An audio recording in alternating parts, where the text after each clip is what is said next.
Welcome back to The Blend, an official podcast of the Journal of Dermatology nurse practitioners and physician assistants.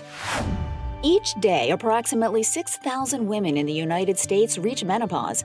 And in this episode, host Dr. Sonal Choudhary, director of the Integrative Dermatology and Skincare Clinic at the University of Pittsburgh Medical Center, talks to Dr. Carolyn Willis about the myriad ways that menopause affects the skin. Welcome back to The Blend, where we explore the science, the nuance, and the whole person approach to skin health. And today's conversation really embodies that spirit. I'm thrilled to welcome Dr. Carolyn Willis, a board-certified dermatologist whose career beautifully bridges rigorous science, regenerative aesthetics, and whole patient skin health.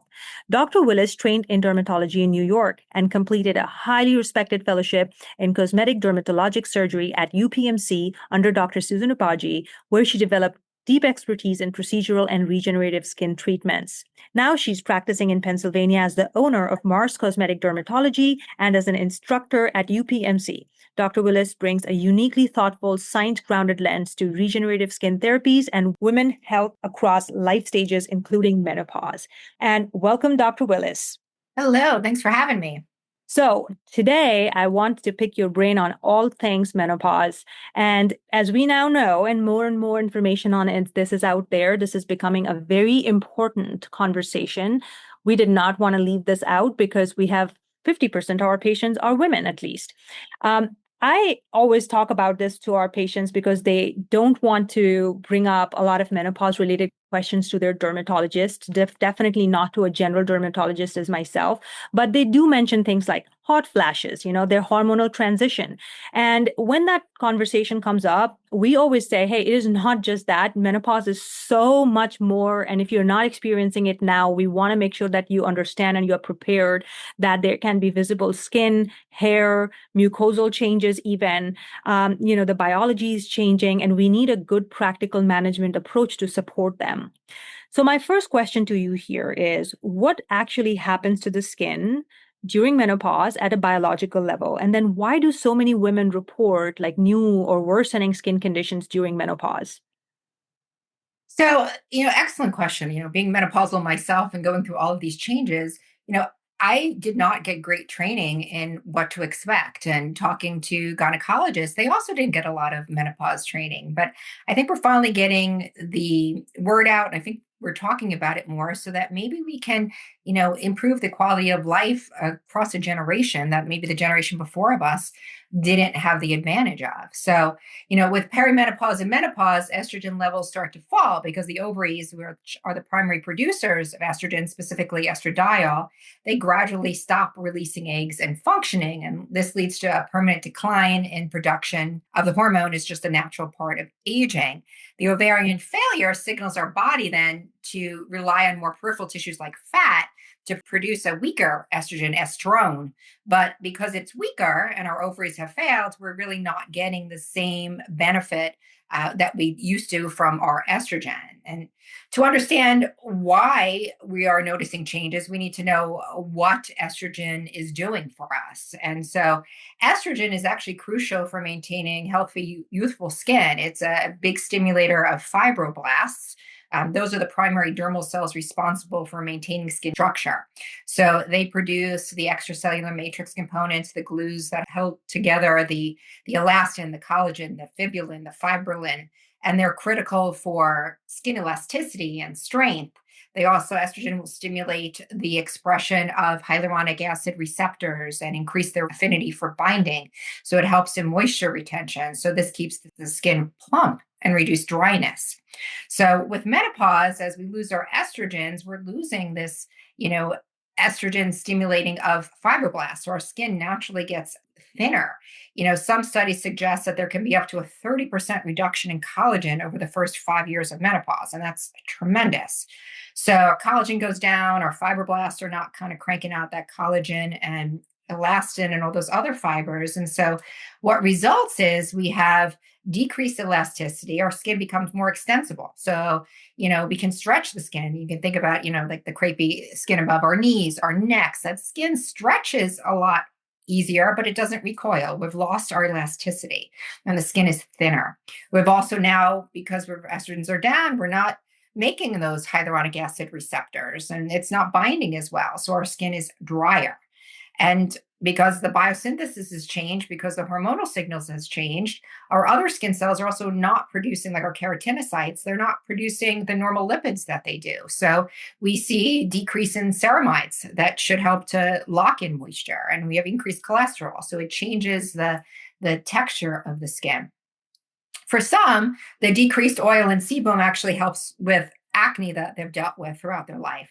For others, though, it leads to dry, itchy, and sensitive skin with an impaired barrier function. So you said, why do women report new or worsening conditions after menopause? And this can be one of them. So the skin becomes more vulnerable to allergens and irritants. And because of the thinning and lack of cellular turnover, a lack of new blood vessels, angiogenesis, or a slow to, heal, more prone to bruising. And so we do see some worsening of eczema, psoriasis, and inflammatory skin conditions with the onset of menopause, and especially as the estrogen levels decrease over the years. For others, we also can see some unmasking of immune conditions. And so there's a new term that I've heard kind of tossed around over the last, I'd say, year, inflammaging. So, estrogens are anti-inflammatory for in a lot of the processes they stimulate. And when we lose it, we can wind up with just generalized inflammation that can affect, multiple body systems, but especially even the skin. And so the dryness, the inflammation, it can lead to itch. And this can be why, sometimes we'll kind of reach into our toolbox and pull out something like dupilumab, a biologic therapy that's targeted to itch, because we really don't know what's triggering the itch in these menopausal patients. And then, it goes on and on. You can have a hot flash because of the menopausal symptoms, and a patient with rosacea that gets a lot of hot flashes. Now you've just made the rosacea 10 times worse. And, menopause can affect sleep. And that's when we go through a lot of our regenerative changes. And so without all of that, our cortisol levels are going to be up, our wound healing is going to be impaired, and our skin's going to not be happy. So it's just a vicious cycle. It is a vicious cycle, and it is one that's still pretty hard to break, because I don't think there's any breaking it. I think it's mostly understanding and supporting it. And I truly believe that there is no way to just see it from one lens. We have to have this, not that this is the favorite word for a lot of physicians, but you have to have this holistic approach towards these things, because it is a whole body going through these changes, and skin is one of the organs getting affected by it. Well, I think you mentioned a lot of the different common skin conditions that get worse or activated from menopause. And, the mucosal changes in the vulva are a common one that can increase vulvar itch from the changes in the hormone. So I wanted to throw that into the list. But right, we also see acne getting worse in some people with the adult onset acne, the jawline acne, because now, and guess what? I'm guilty of that. I have that. And interestingly, like, that really made me wonder that, is it even worth thinking about hormones for me in terms of like what my original hormones do to me, because it's like suffering. If you have had acne your whole life, these hormonal acne bouts can happen even again when you are going through perimenopause or approaching menopause, just because of the hormone storm that has no a good pattern to it. Do you see that with like people getting new acne at this time, and they've had acne before and were not dealing with it? Absolutely. Because don't forget, now you have a relative increase of androgen influence. So you have your estrogens and your down. So you lost your estradiol, you have some estrone kind of floating around, but your circulating androgen, testosterone levels are going to be relatively higher. So it's imbalanced. And as you said, the chin and jawline, very hormonal acne distribution based on differential receptors for these hormones. So we do see, some acne. Like I said, some people's acne get better, some people acne gets worse. And then, you have the added challenge in, menopausal women who develop acne, that their skin is also drier. So they tolerate conventional acne therapies not as well as those who have, more youthful, more oily skin. So it can very much be a challenge. Yeah, you're speaking directly to me here, so I hear you. Well, then how should us physicians and even the patients think about hormone therapy and skin? And then where do these hormone therapies and hormone replacement supplements, a lot of the non-prescription approaches, how do they fit in? Are they evidence-based? Are we over-promising some of these things? Are they more nuanced than what we are, thinking them to be at this time? I mean, I think you already brought up the most important point is that we need to focus on the body as a whole. So we can't just focus on one system and think that that's going to be good to get it in line. We got to focus on every system. And so if we can get hormone replacement to get our hormones back in balance, we can get our bodies back in balance. So, I'm glad that we're talking about hormone replacement therapy again, because it wasn't too long ago that it was still, really not recommended for a lot of women for reasons that we now know really were not supported by evidence. So that the evidence was looked at in a, not scientific manner, and the data was kind of let's say misrepresented or misunderstood maybe. So I think that current data is definitely supportive. If you look at the data alone for hormone replacement therapy and the skin, there's really not a lot of data out there. So it's currently not recommended if as solely for treatment for estrogen deficient skin. But we know that if you have estrogen deficient skin, that cannot be the only symptom that you have. And so I think that systemic estrogen therapy in combination with progesterone, if you still have a uterus, is important. And I think it can definitely improve skin hydration and thickness, reduce dryness, may help with your, worsening of those other dermatologic conditions that we talked about. There is some thought that it actually works best if you start it within the first, say, 5 years of menopause. So that, again, as we've talked about previously, it's not a full rewind, it's maintenance. So if you start it at an earlier stage, you have less ground to regain. So I think the sooner you start it, the better. You also mentioned topical estrogens for the vulva, and I think that's great. We know it works, it's safe and it's effective. We also know that it really doesn't generate a plasma or serum level of it. So it really doesn't do much for the system. It just has a local effect. So it doesn't help the skin except on the area that it's applied.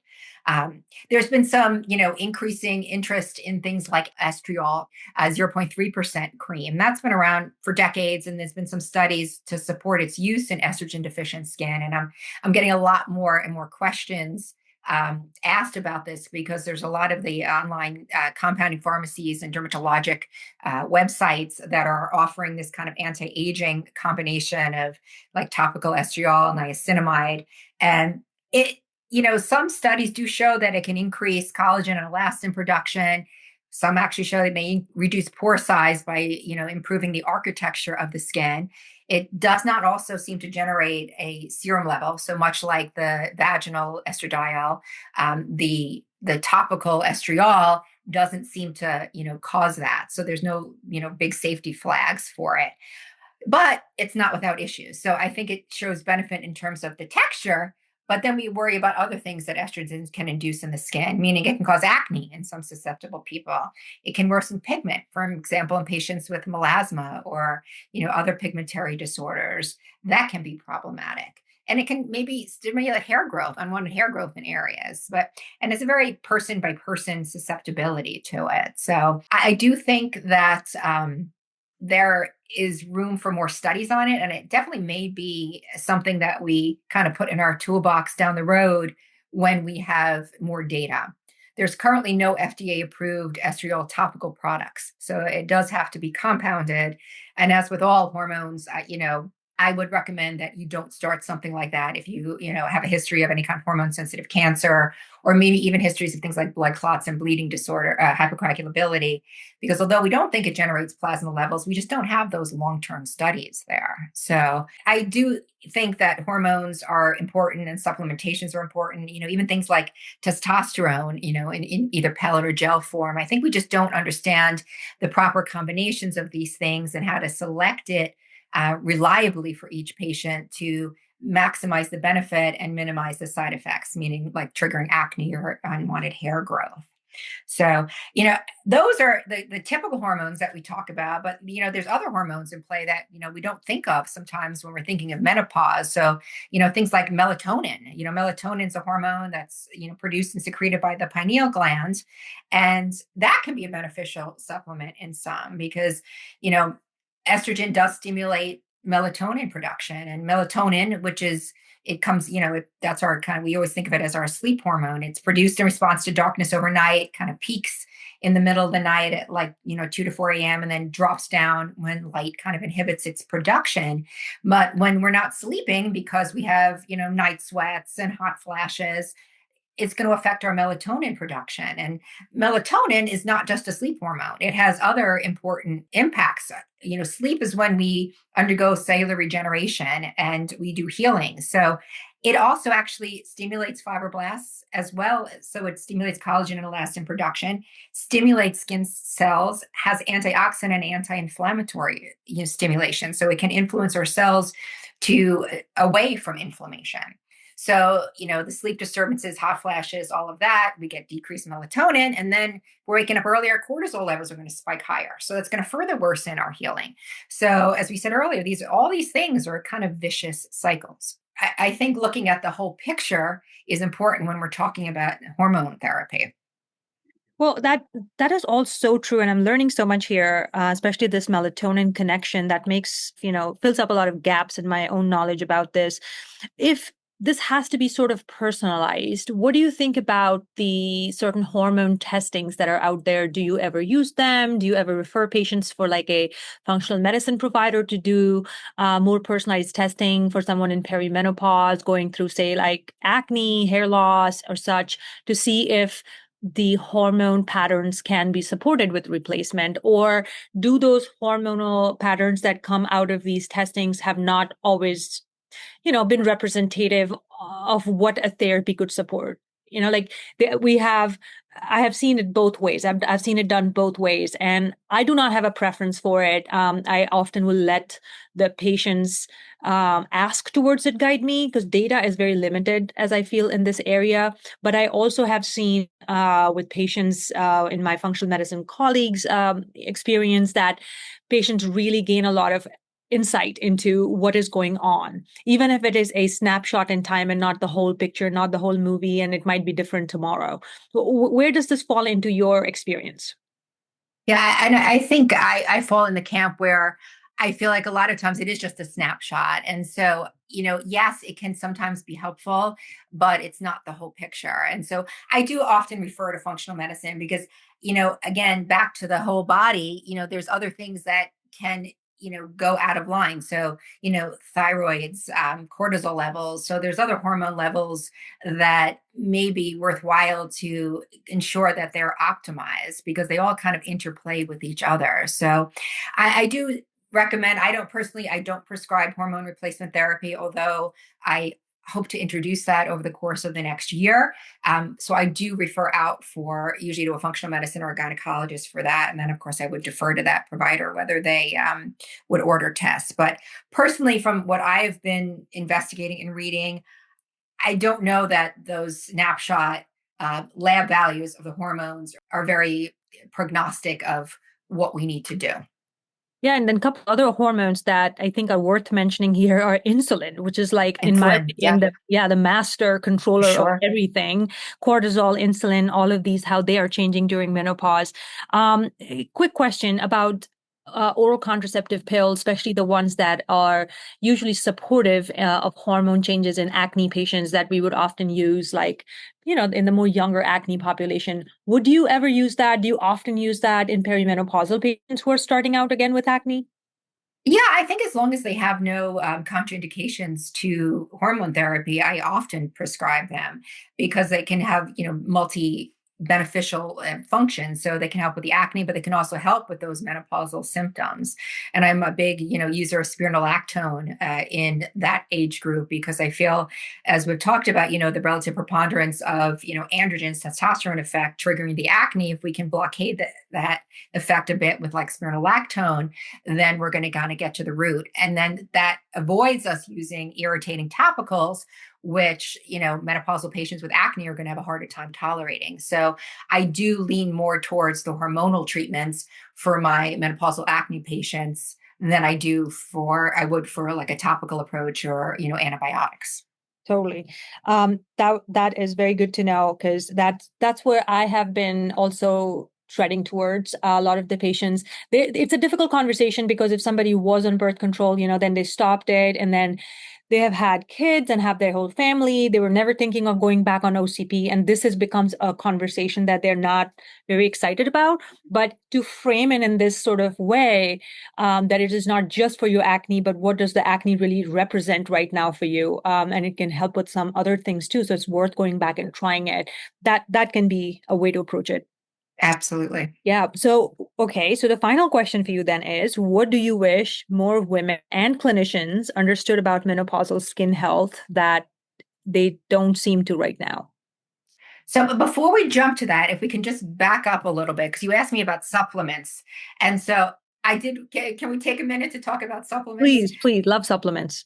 Because that's for me somewhat the Wild West.